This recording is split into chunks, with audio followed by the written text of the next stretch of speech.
Good afternoon, everybody. Welcome once again to the Dorset Historical Society's third Thursday Lunchtime Lecture Series. I'm John Mathewson, the curator here, and I'm glad that you all came out on this rainy day to be here with us. Before we start with the speaker, I just have 5 quick announcements to make about upcoming programs. All in June. On Saturday, June 4th, we'll have a new exhibits open house. We'll have new exhibits throughout the museum, including this room. So get used to what's in here now, because it's all going to change over in the next 2 weeks. And we've got other exhibits up the hallway and upstairs that will be changing over. On Saturday, June 11th, we'll have our annual hike up to the Gettysburg Quarry, which is always a lot of fun, especially since the town of Dorset has been changing the trails, so the way we used to get up there isn't the way we'll be going up there now.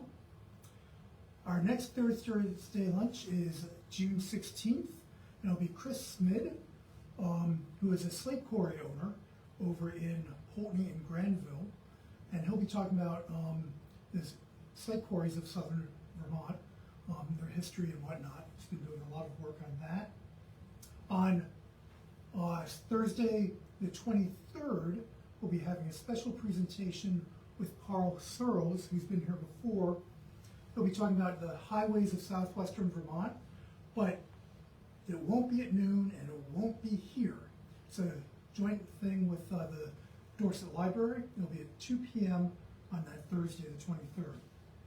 And then ending up June, we'll have our hike to the Freedley Quarry on Saturday, June 25th.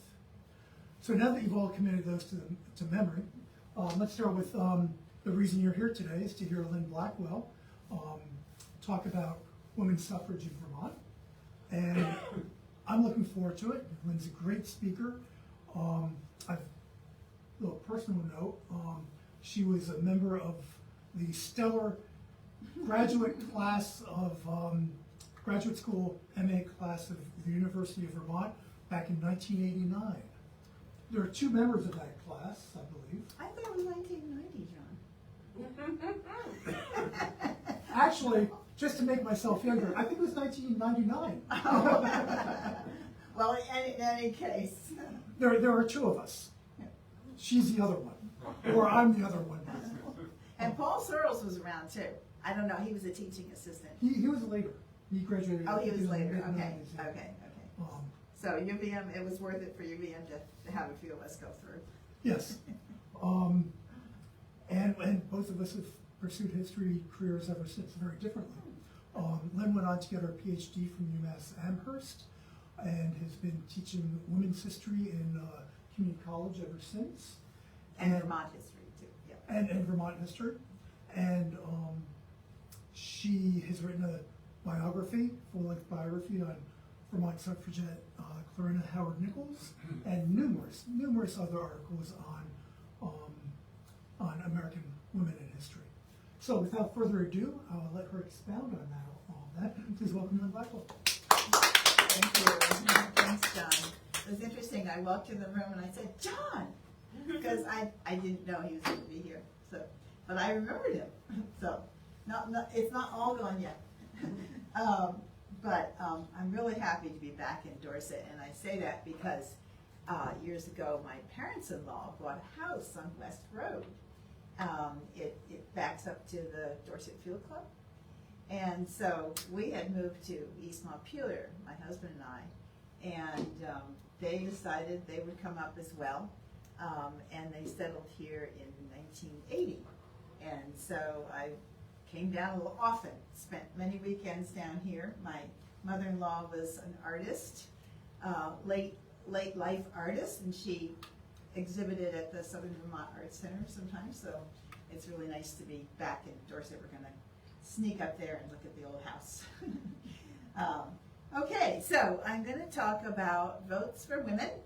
Why not in Vermont? Well, I'm so happy to hear that John did an exhibit on the suffragists for the celebration of the 19th Amendment. So you're already up to speed on a bunch of this, but maybe not the Vermont women so much.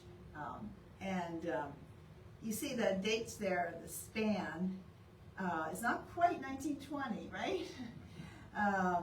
Vermont was slow to give women any voting rights. So that's what basically I'm going to talk about.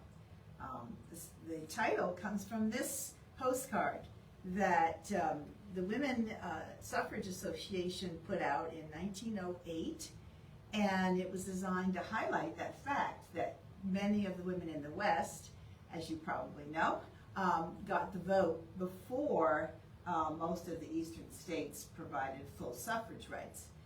But in Vermont at this time, only women, tax-paying women who could vote in school district meetings.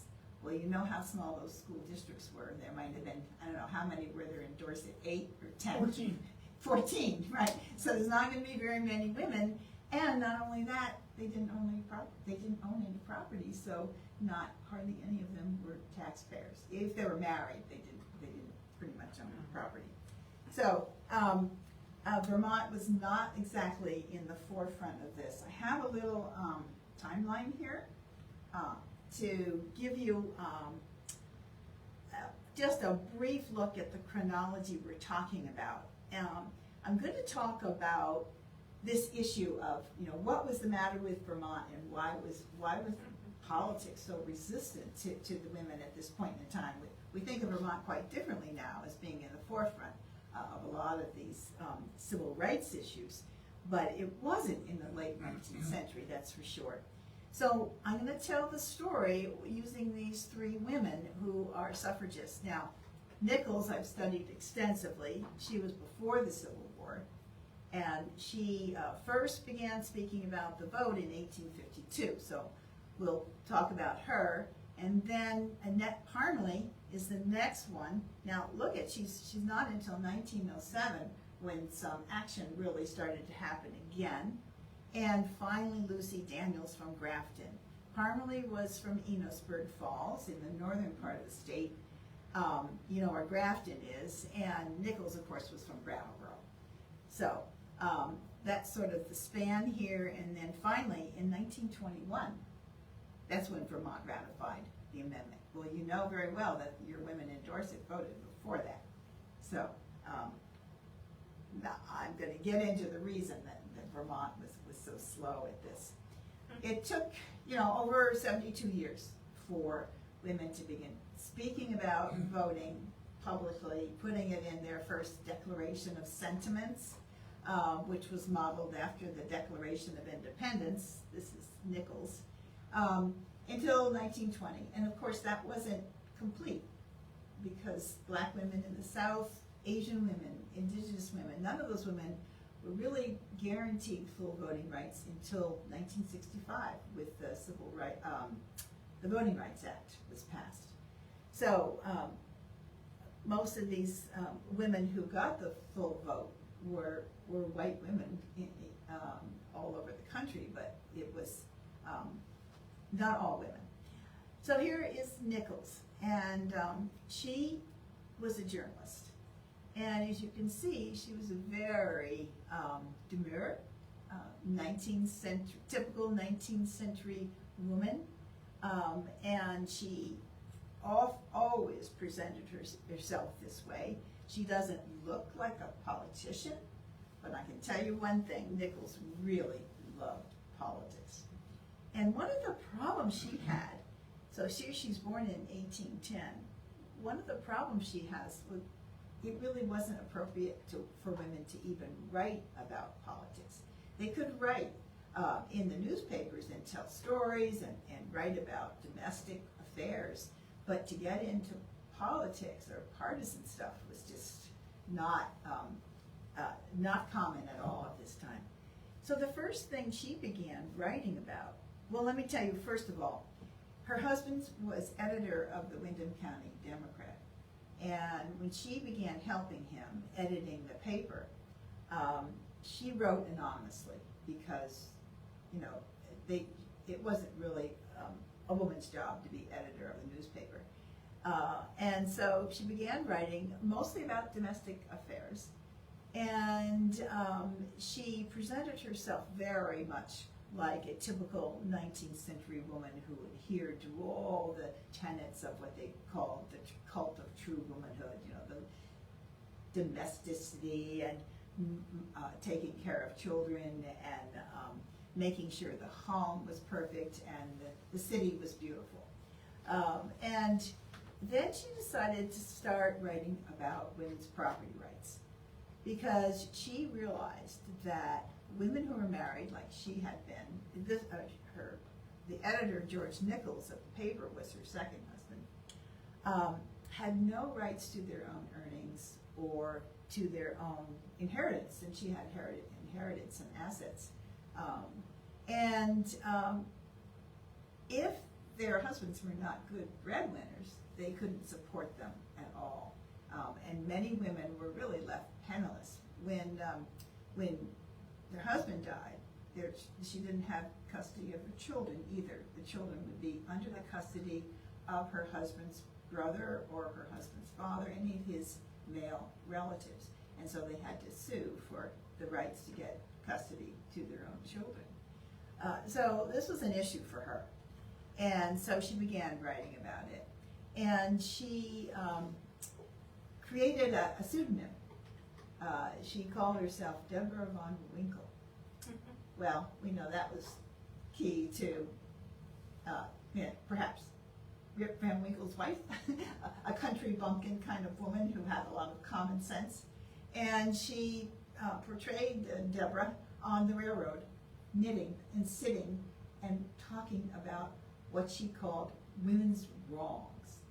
And she said, I'm not going to talk about women's rights, I'm going to talk about women's wrongs. And here she told stories about all these poor widows, women who were abused, and particularly about women whose husbands were drunk. And they used up, they spent all their wages or all the money that they had earned on their farms or whatever at the taverns. And this was a big issue for her, and she got very involved in temperance as well as these other issues. So the other thing that was really good for her was that she had access to all the regional newspapers because she was an editor. So she was able to read about what was going on among other women who were beginning to think like she was. And so she discovered they were having the first National Women's Rights Convention in Brattleboro. So she hopped on the railroad, which has just come through Brattleboro, and went down to Worcester. And I think this was really a life-changing event for her because she suddenly realized, well, I'm not the only one who is thinking this way, that women need more civil rights. And biggest problem for her was that there were no other women writing about this in Vermont. And so she came back and determined that she was going to do the same. And the following year, in 1851, she gave her own speech at the Second Women's Rights Convention.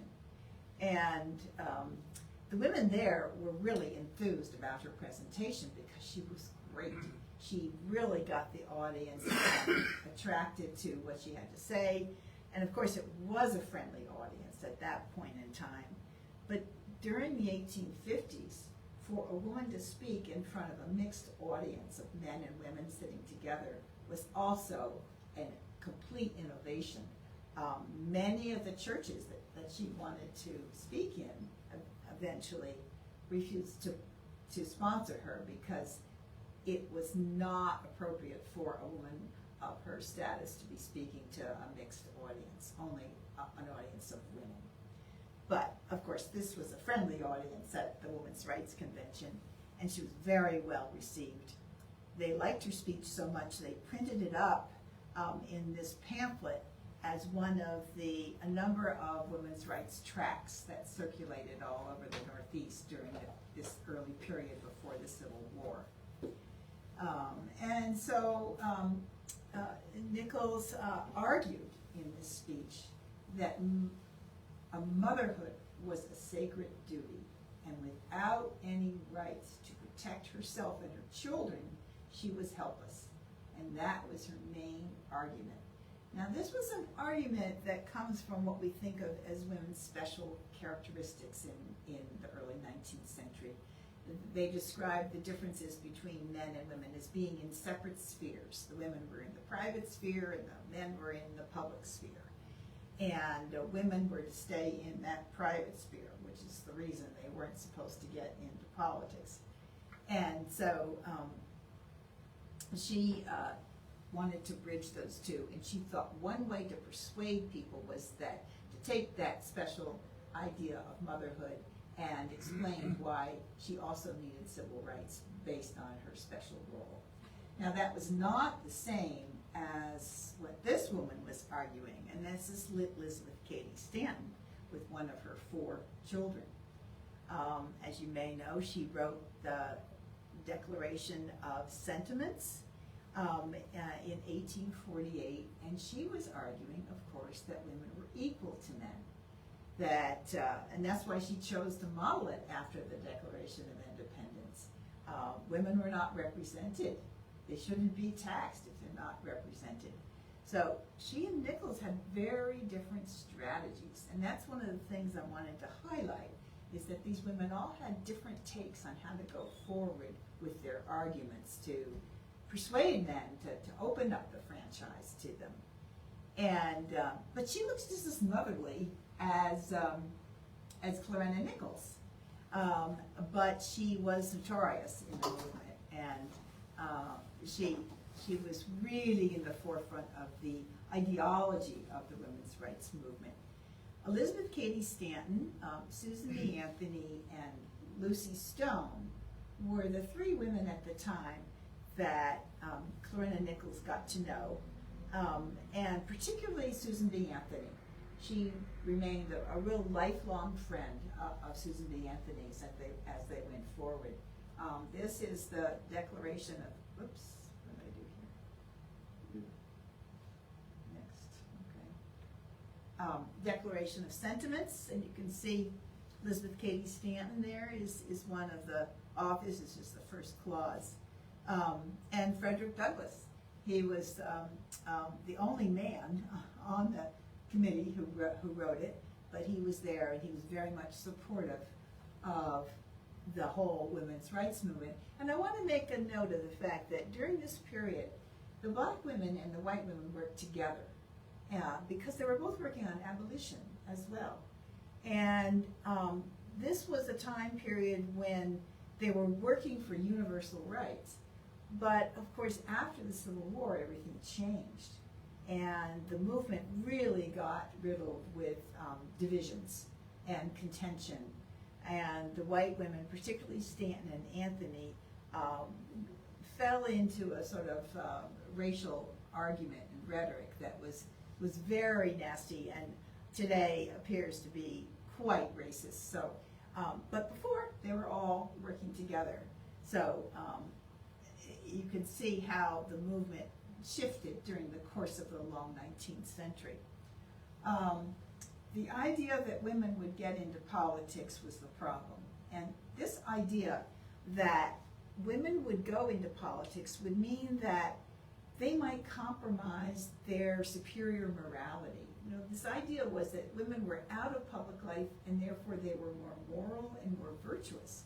And they were keeping sort of the republic stable. And their reputations were built on that. So a lot of women felt that they didn't want to compromise that sense of morality and virtue either. And of course, most of the men felt it would be horrible if they did. So where would the standards go? Because they knew they were all compromising issues, and there's always corruption in politics, right? So this idea was really pervasive, and this was the problem. I want to show you a cartoon from, 70 years later, when this idea is still pervasive. And this is 1916, and the same idea. Okay, women can wash the floors. Now they can be nurses. They can go into the factory. They can do the laundry, right? And they can be waitresses. But can they do this? Putting the ballot in the ballot box? No. And this is 1916. So this is towards the end of the movement. And this was still a real problem. So Nichols, though, became quite brave, and let's go back to her again, because she decided to stand up in front of the Vermont legislature and advocate for school suffrage. She said, if mothers are supervising children, they ought to be able to be on the school committee and vote on the curriculum and other components of the school environment. And so she did have some friends in Brattleboro who helped her. They believed in some of these women's property right issues anyway. And she designed a petition to the legislature to present, she wanted them to provide, create a bill to provide women with that vote. But the legislature had never heard a woman before, so they had to vote on whether to hear her or not. And there was a lot of laughing and joking about, well, ho, ho, ho, a woman's coming, or not. And one of the opponents that she had in the newspaper world, a guy named Joseph Barrett, was head of the education committee. And of course, he was the one who was going to look at the petition. And before the vote, just to give you an idea of some of this attitude, he said, if the lady wants to make herself ridiculous, let her come and make herself as ridiculous as possible and as soon as possible. But I, for one, don't believe in this scramble for the breeches. And according to Nichols, he was ready to present her with a pair of pants as she rose to the head of the assembly.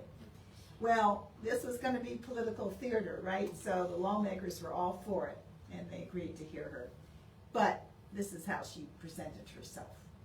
And she was very demure. And she describes this in her memoir, how she almost fainted. She sort of, I think, pretended to be the femme fatale, too delicate to be up there talking to a male audience. There were women in the gallery, but of course it was a male audience. I mean, she'd never spoken in front of an all-male audience before. But she was actually pretty brave to do this, I would think. And she was successful because she presented herself as a lady. And of course, they realized she wasn't a radical at all. She wasn't wearing bloomers like, supposedly people did. Some people in Brattleboro history said that she wore bloomers, but I know Nichols, since I spent so many years studying her, she never would have worn bloomers because she wanted to present herself like this, because she thought this was a good argument, and she was really right to some extent at this point in time.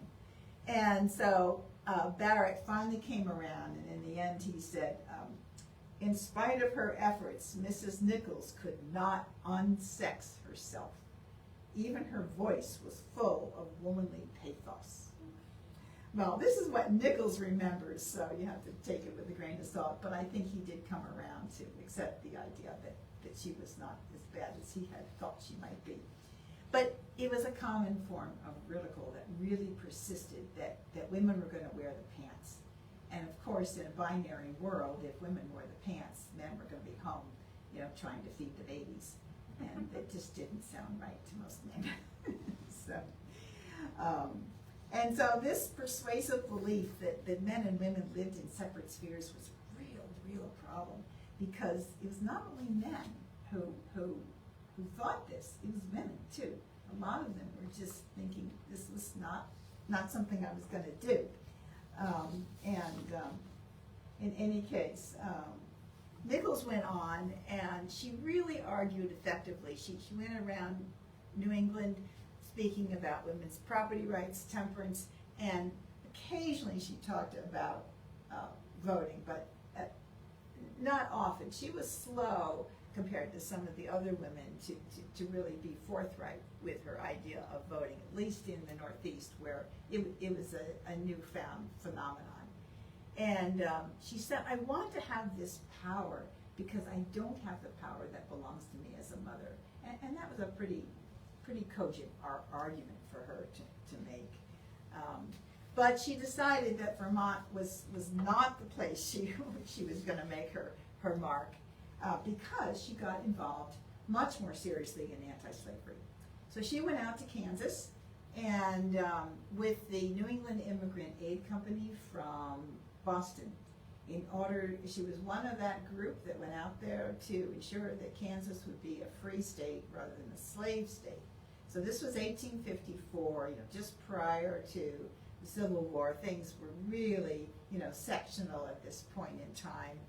And the fugitive slave law had been passed, and she was really galvanized by a passion for this.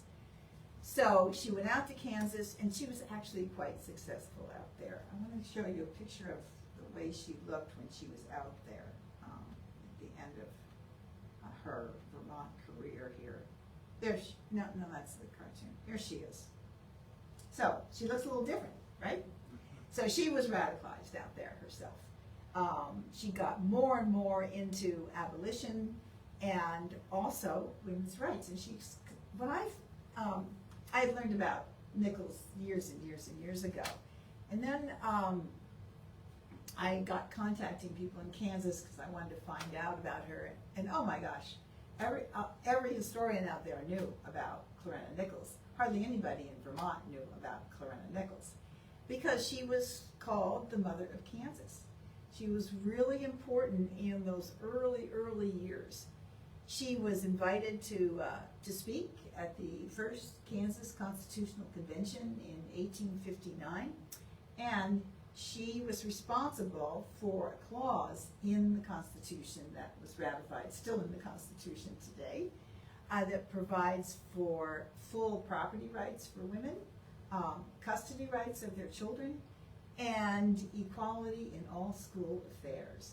So that would include voting in school meetings. So the Kansas women, now there was some backlash later, this was a constitutional provision, it hadn't been put in the statutes yet. So there was some backlash to this and some fussing about, but she's considered the one who got the first school vote for women out there. So she pretty much accomplished what she felt that she had done in Vermont. And in her memoir, she said this, I could accomplish much more for a woman in the new state of Kansas than I could in conservative old Vermont. She really was opposed to the lawyers in Vermont. She thought those old conservative lawyers were the real roadblock, whose prejudices were so much stronger than its convictions. So we think of Vermont as having very strong convictions at the time, but Nichols had suffered an area where they weren't too strong in any case. So I'm going to go back now, let's see, to the timeline to show you what happened next. After the Civil War, when in 1869, some men in Vermont who had been very supportive of universal suffrage rights decided to propose a constitutional amendment in Vermont guaranteeing women full suffrage rights. Now this was right after the 14th and 15th Amendment were passed. As you may know, the 14th Amendment was the first time the word male was put into the Constitution. And Elizabeth Cady Stanton and Susan B. Anthony were just so disappointed, horrified by the fact that this presented a roadblock they hadn't really had before. And then they passed the rights for black men. The 15th Amendment doesn't say men, but for black people, but women still couldn't vote because that was a state's issue, right? And so the women were left out, and that's when the movement split. They went off and did not work with black women. Some of the white women did, but Stone, for example, did. But they wanted to work on suffrage and a whole array of women's issues at the same time. Anyway, the radical Republicans still believed in universal suffrage. So this group in Vermont, they organized the first Women's Suffrage Association. So it was a group of men there were lawyers and ministers. There were women involved, but the men were the officers, and they were the ones that hoped to achieve this. But there were no women in Vermont to go around and, educate the public or lecture or speak to people about it. So they brought in people from Boston. They brought in Lucy Stone and her husband, Henry Blackwell, and Julia Ward Howe. Well, Stone was considered pretty radical because she was notorious for not taking her husband's name. And immediately, the Vermont newspaper men decided these people were total infidels. They were godless, they were advocates for free love, and they just made hay out of the whole thing. And so the whole proposal fizzled. It went nowhere because of that. At the Constitutional Convention, there was one man, his name was Harvey Howes, and he was from West Haven, Vermont, and he thought this was a good idea. He was the only one who voted for this proposal for women's voting rights. And he believed, let's see where I have he believed that this was a great innovation, because if women came into politics, they might clean up the brutal and disgraceful scenes that are enacted at the ballot box. What was he talking about? That women would clean up this polling process? But polling was a little different in those days, because polling was done where you cast your ballot down at the local tavern often, or the town meeting hall. But that's where they would drink and smoke, and the party would write out the ballots and put the candidate's name on it, and then you were told to put it in the ballot box. So for women to go into this place where men were drinking and smoking and compromising was just something that most of them felt were pretty horrible. Thank you. Yeah, I had some water, but that's great, John. So, a lot of the women felt the same way, and I'll just tell you that during this period, one petition from, just get a little water here, from South Barnard, Vermont. In this petition against the proposal, the women wrote, "God has wisely adopted each sex to its own duties, and the added burden of suffrage would seriously interfere with our duties to ourselves, to our families, and to society." So this was going to be a real burden. Another woman wrote, this is the worst one, "Let no woman think she can stand too near the dirty pool of politics and escape the contagion of its foul vapors." So, it's not today that politics was horrible. Politics has always been horrible. We know it's horrible. Everyone knows it was horrible during Jefferson's era, but it was horrible. At least there's perceptions that it was horrible. And so, in any case, it doesn't go away. Okay, so now we're going to go on here. This is a picture of Lucy Stone. She's the one who came in and they called her an infidel. She doesn't really look like one, does she? But we're going to go on to Parmley. So, I want to show you how. There, 1880, we finally achieved school suffrage. And who did it? The WCTU, the Women's Christian Temperance Union. They were back to the same argument that Nichols had, that if women are supposed to be supervising children, then they ought to be on the school committee. And by this time, they argued that, and we want to make sure young people are taught the dangers of alcohol, and we want to put temperance textbooks in those schools. And by this time, the Vermont legislature decided, well, maybe that was a good idea. Vermont had prohibition, but it wasn't enforced. But the towns that did enforce it were the small towns. And there are many more legislators from the small towns, because we didn't have, we had one rep per town.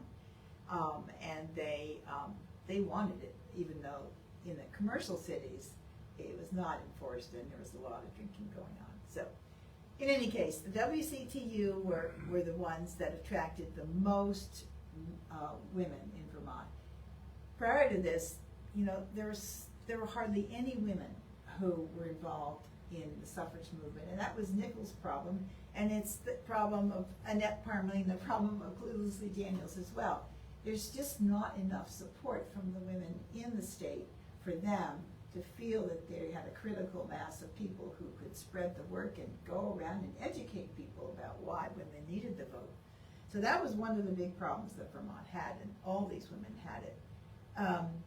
And so right after that, there are a few women in the northeastern part of the state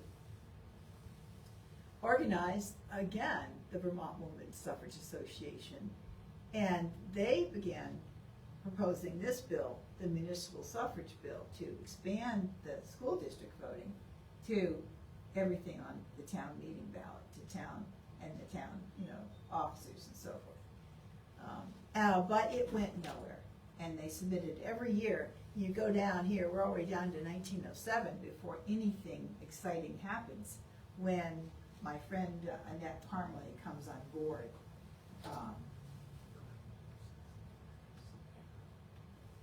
So here she is.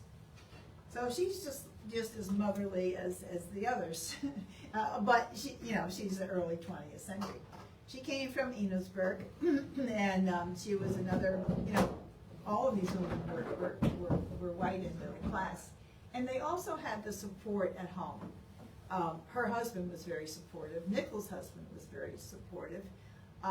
Well, Daniels was a loner, but she had money. So they all had different ways in which they were freed up enough and to support doing something as outrageous as being, a suffragette.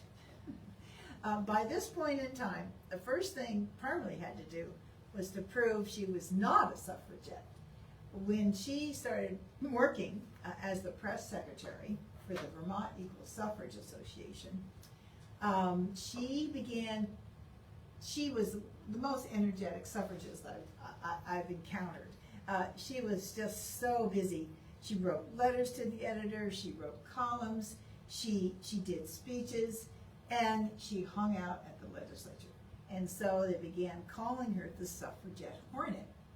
So that was a term that referred to the British radical women. And most in the US, most suffragists did not want to be called suffragettes because that was a term that could dismiss them as radicals. And so she wrote a long column in the newspaper explaining the difference, that she was a suffragist. She was an American suffragist, which meant she was a moderate, even-handed person. She just wanted her civil rights. And so the great thing about Parmalee was that she loved this humor, and she could take it. She had a very thick skin, and she gave it right back to the men. And she says all these wonderful letters. I wish I had time to read some of them to you, because she was really, I just burst out laughing a lot of times, because she was just so good at some editor would write something and she always answered them. She would come right back with some witty retort to them, which was great. Let me just catch up here where I am. She was ridiculed, even though she thought that the joke period was over.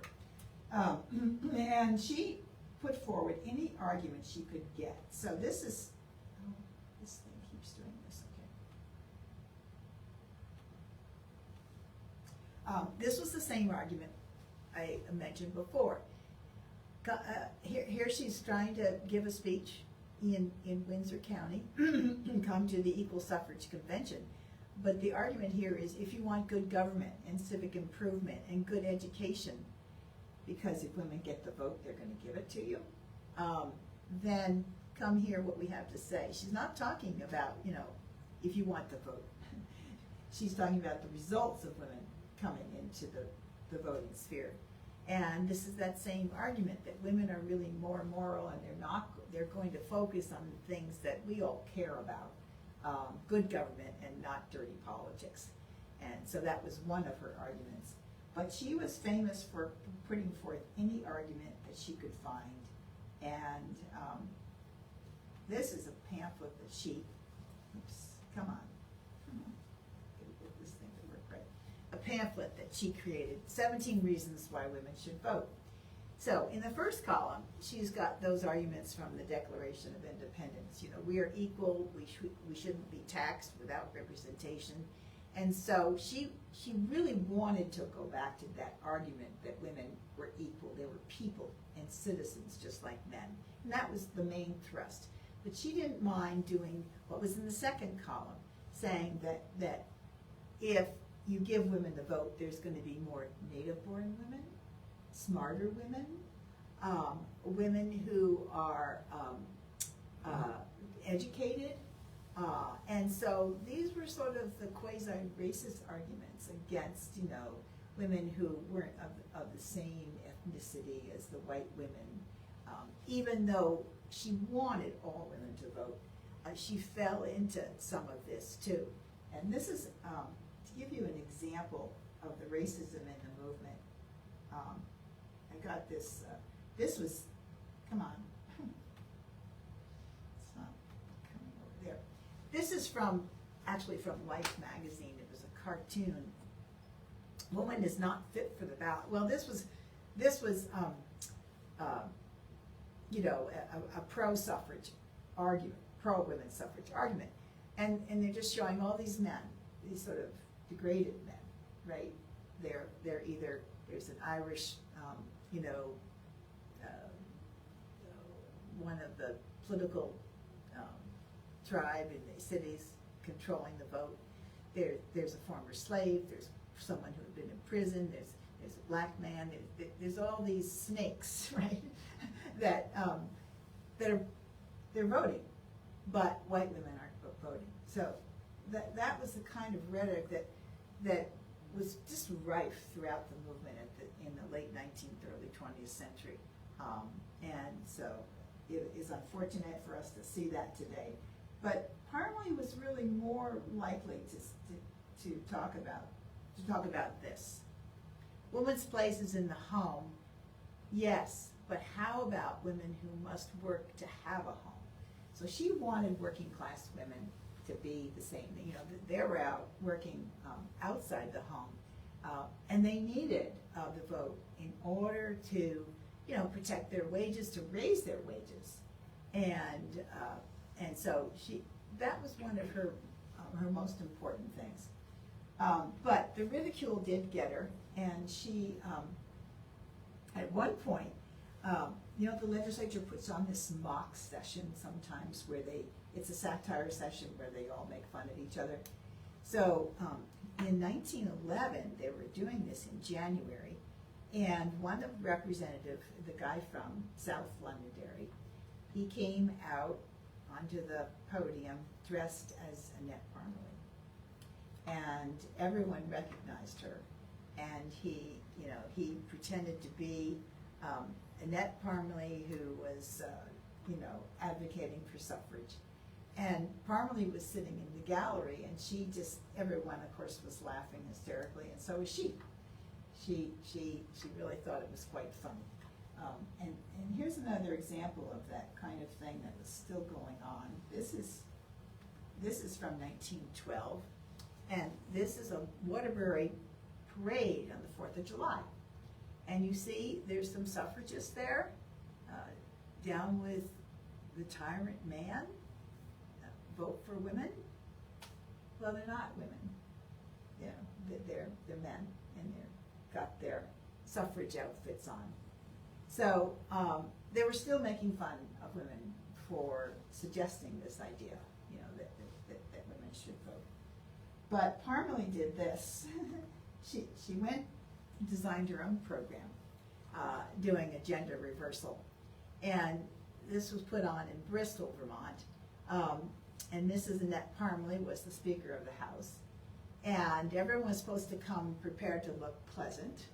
And the House was full of women legislators. And of course they were voting on whether men should be allowed to vote And so this is, you know, something that she would do. And the entire demonstration is, let me see if I can read it here. The entire demonstration is, oh, this was really quite funny. I can't read it because it's kind of blurry here, but unfortunately, wouldn't it be great to have a video of that? So, but in any case, she was willing to do this, but she was well received. There were a lot of newspaper editors who respected her, and some of the legislators did. But she got exasperated after she was working on it for several years, and she finally wrote this. She explained to the Suffrage Association, 4 years ago, the wise men of the state said they killed our bill because not enough women were interested in it. That's that same argument. Well, 2 years ago, they killed our bill because too many women showed up at the legislature. They said we overdid it. 1 year ago, men suggested that only one Vermont woman be secured to present the cause. But, you know what?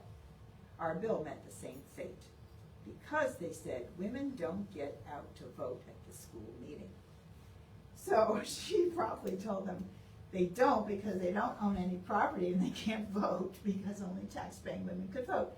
And she told all these stories to the Suffrage Association about how the men were really clueless about the statutes. They really didn't know what they were voting on. And so she did make fun of them too. Not in front of them, but to the other suffrage women. So she was determined that women could be put on the basis of equality. But in order to do that, she figured out, you know, she had studied the statutes extensively, so she figured out they needed to change the Constitution because the Constitution included a clause that said to take the freeman's oath and vote, you had to pay your taxes. You know, you had to be listed on the grand list and pay your taxes. So how could women do that if they didn't own property? So she thought, well, okay, let's do this. We will design a bill that would allow women to pay just a minimal poll tax. Every man had to pay a standard poll tax. And in some towns it was $2, but in other towns it would be a percentage of their property. And Nichols, Parmalee thought, well, let's have women pay $1 or $2. And that would be, even working class women might be able to afford that. So, unfortunately, this was a mistake because what happened was the men began arguing about the poll tax instead of about suffrage and how they would change the poll tax. And they spent a couple of sessions arguing about the poll tax. And one man, for example, he complained, well, if I have to pay my poll tax, and then I have to pay my wife's poll tax, and I've got a couple of adult daughters, and I've got to pay 2 more poll taxes. I'm going to be paying 4 poll taxes. So, he was opposed to the bill. So she got herself into trouble with that, delayed the whole process. But even more than that, there are a number of leaders of the suffrage movement. In fact, one was from Manchester, a suffrage organization, who said, we don't like this either. And so they fired her. And they actually didn't want women to have to be taxed. And they didn't really understand the statutes as clearly as she did. So she was completely dismayed by that.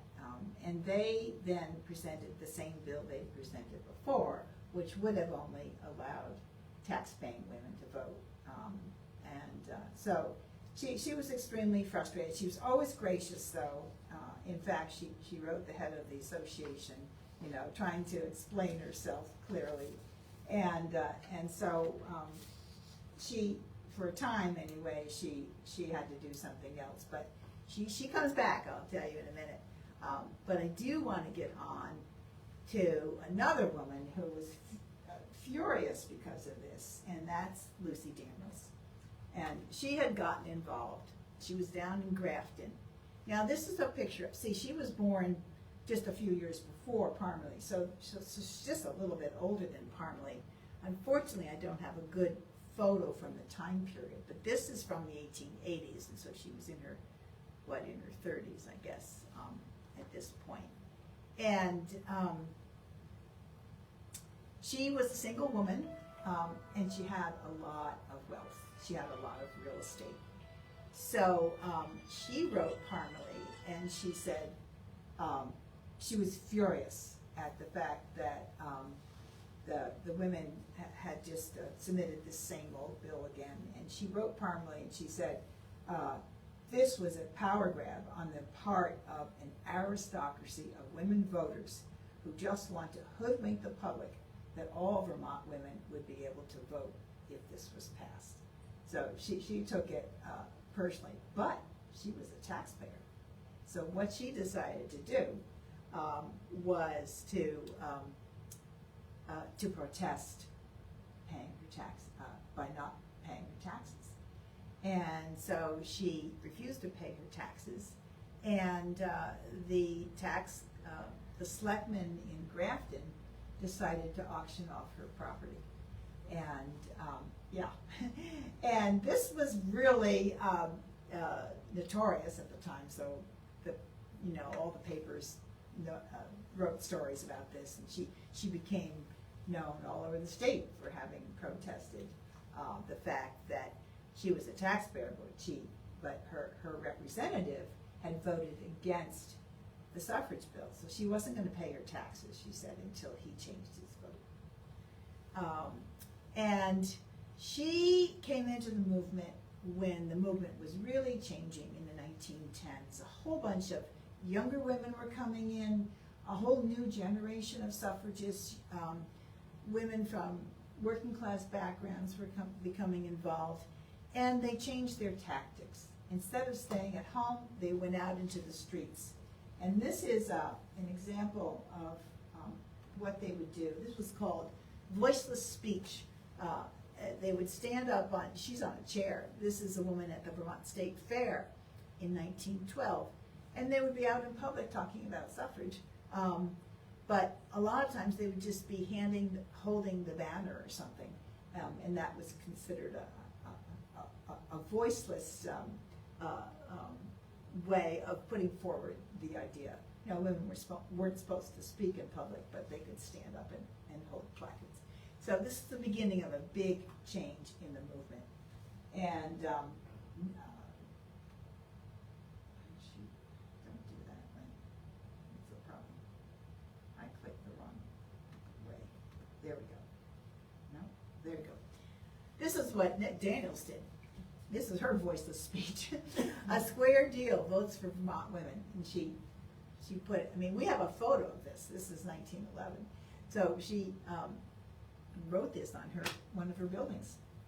And it was a pretty outlandish thing to do at that little, that beautiful little village of Grafton where she lived, to write this on here. She wanted people to know what she was for, which was pretty unusual in that period for that place. And so she was a very interesting woman, and I found her fascinating when I got into her life, although she was very hard to find much about because she was not much of a writer. She wasn't like Annette Parmalee who wrote so much, and but she acted, and that was her thing. She was impatient with Vermont, and she was more educated than most Vermont women. She went to boarding school in Boston, and she actually finished a law program at NYU, the first law program for women. And so she knew something about the law too. And she lived in Boston in the winter. She had an apartment on Trinity Court. And of course there she had access to all the suffragists in Boston. It was a much more active place. And she got involved with the local committee that was going door to door in her ward in Boston. So she was more likely to do that kind of thing than to write speeches or to talk. I've squirreled around and found bits and pieces of evidence about her. But one of the most interesting things she did was to get involved in this. The famous 13 parade where Alice Paul organized this. She was head of the National Women's Party. If you had an exhibit here, I'm sure you heard about Alice Paul. And she was very supportive of Paul's tactics. You know, get out in the streets, march and parade. So Daniels went down and marched in this parade. And what's really interesting is Daniels was very supportive of working class and black women. And she wrote the parade committee, Alice Paul's parade committee, and said, I will donate $50 to the project if you will recruit black women. And unfortunately, Paul felt that she couldn't put black women integrated into the parade because Southern women refused to march if she did. So in the end, they were allowed in the parade, but in the back of the parade, as you probably have heard. But Daniels was there, and there was a contingent of black women from Howard University who marched. And as you may know, Ida B. Wells famously marched with her group from Illinois. In any case, it worked. Alice Paul got lots of attention for this parade because of the fact that there were these people who came up and roughed up the women, and they were not protected by the police, so there was tremendous national coverage for this, and a congressional committee and everything else investigated it. I'm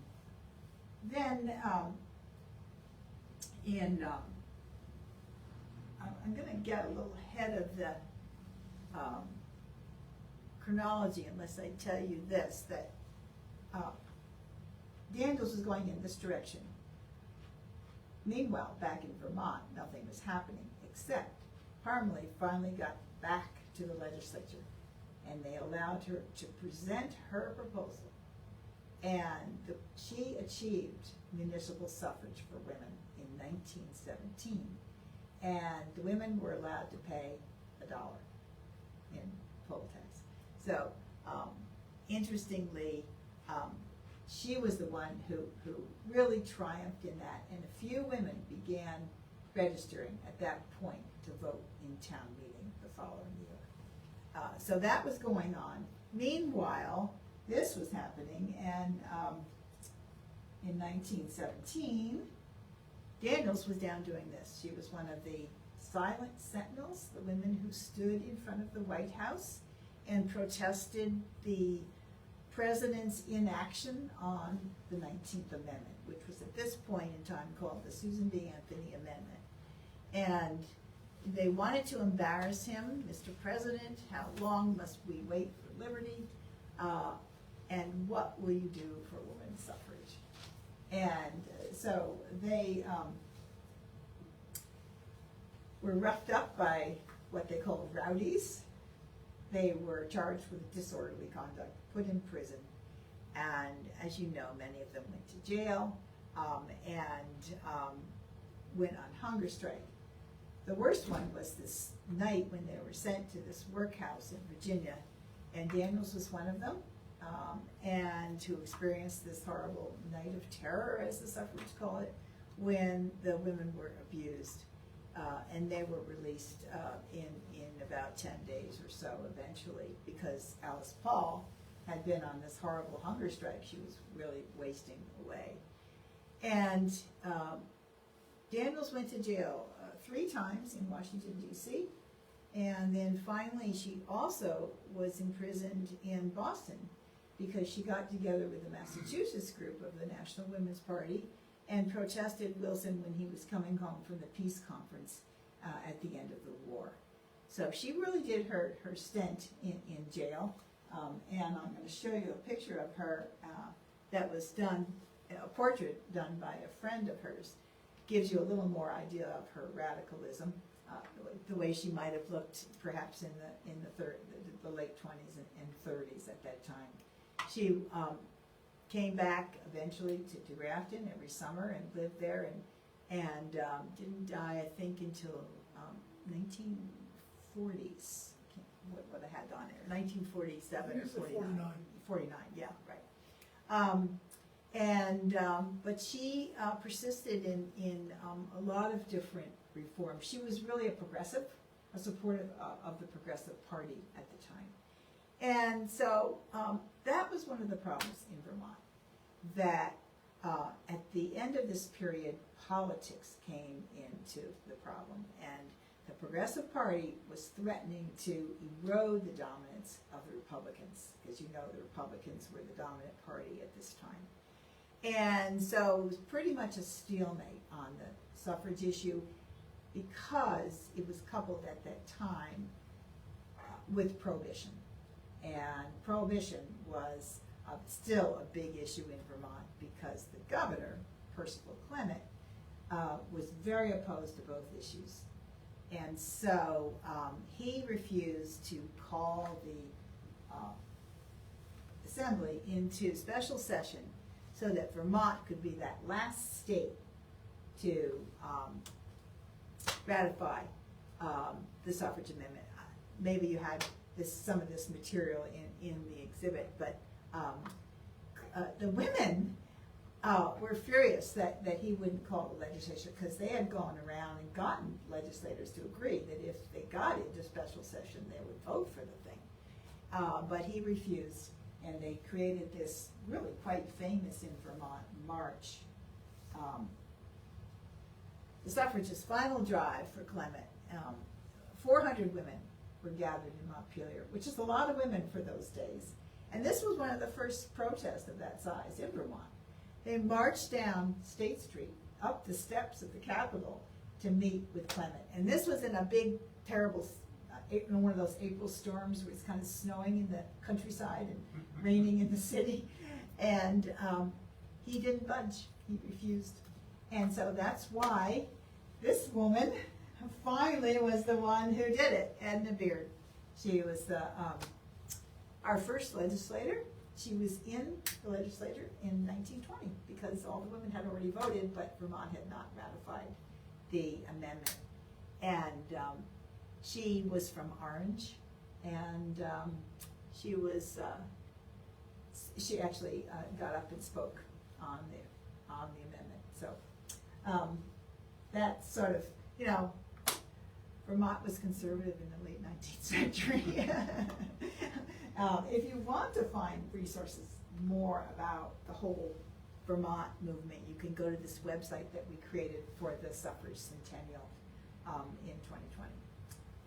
And, you know, I'm probably going on here a little bit longer than I should have, but I'm hoping if any of you have questions, you'll ask them.